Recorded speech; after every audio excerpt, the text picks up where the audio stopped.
Ang mga Aita o ang mga katutubo sa Kalakhan ay itinuturing noong mga lagalag, walang pirming tirahan, nagpapalipat-lipat kung saan mayroong makukunan ng pangangailangan, malalim na nakaugat sa himig ng kalikasan. Ngunit sa kasalukuyan, paano ba sila nananatiling tila mga lagalag?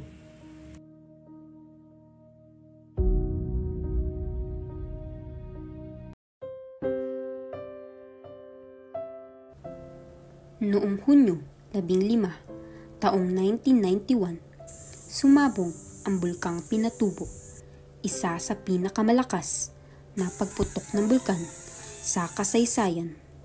Nagbuga ito ng makapal na abo na lumipad hanggang ibang bansa, nagdulot ng malawakang pagkawasak at nagbago sa buhay ng libu-libong Aita. Marami sa kanila ang napilitang lumikas, iwan ang kanilang tahanan at magsimulang muli sa hindi pamilyar na lugar.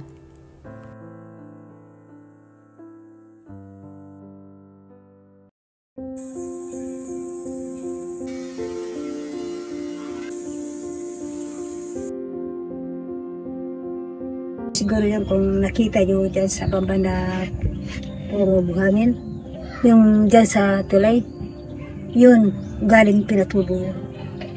Hanggang nahati yung baryong Bamban. Malawang yung Bamban, nahati.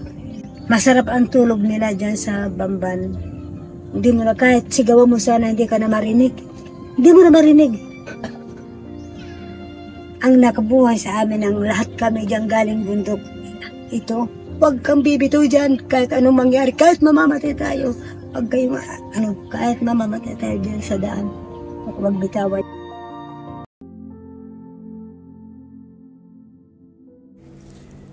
Nabago ang lahat sa buhay ng ating mga katutubong Aita. Ang dating mayaman sa kabundukan, may sariling lupang tinataniman, may malayang pangangaso at simpleng pamumuhay, ay biglang naglaho sa isang iglap.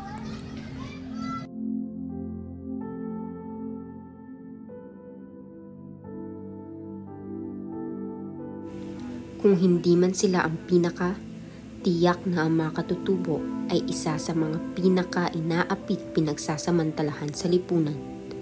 Huli sa prioridad, huling naaabot ng mga batayang serbisyong dapat sana'y tinatamasa ng lahat.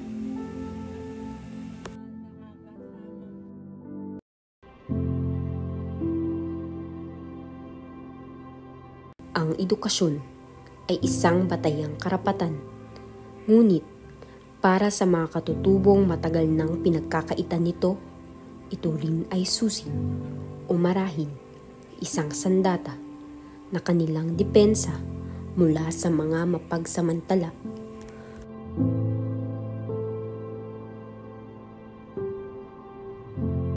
Gusto lang pong makapag-aral, ma'am, dahil sa nung hindi po kami nakakapag-aral, ma'am, isang letra po hindi po kami nakakabasa.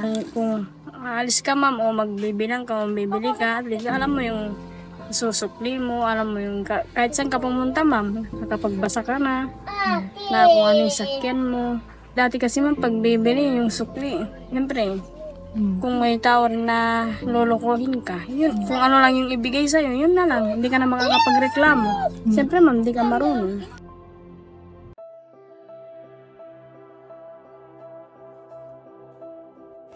Sa kabila ng kanilang kwento ng pag-asa, ay ang namumutawi pa ring mga badya ng bago na namang trahedya. Pero sa pagkakataong ito, marahil ito ay hindi nadulot ng kalikasan.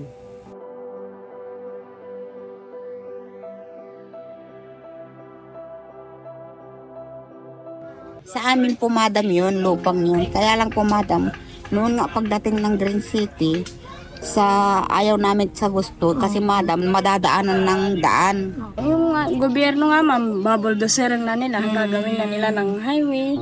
Wala po kaming taniman, wala po kami pagkukuhanan ng hanap buhay. harap ka ma'am, ano na, building na.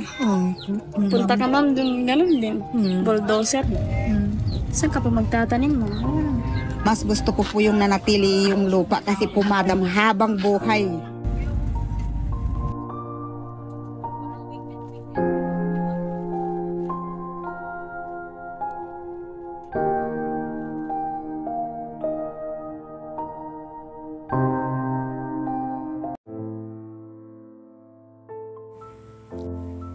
Kinikilala silang mga Aita na unang mga tao rito sa ating bansa, sa Pilipinas, mga naging unang tagapangalaga, mga nooy matatapang na dumepensa sa mga nananakop na dayuhan.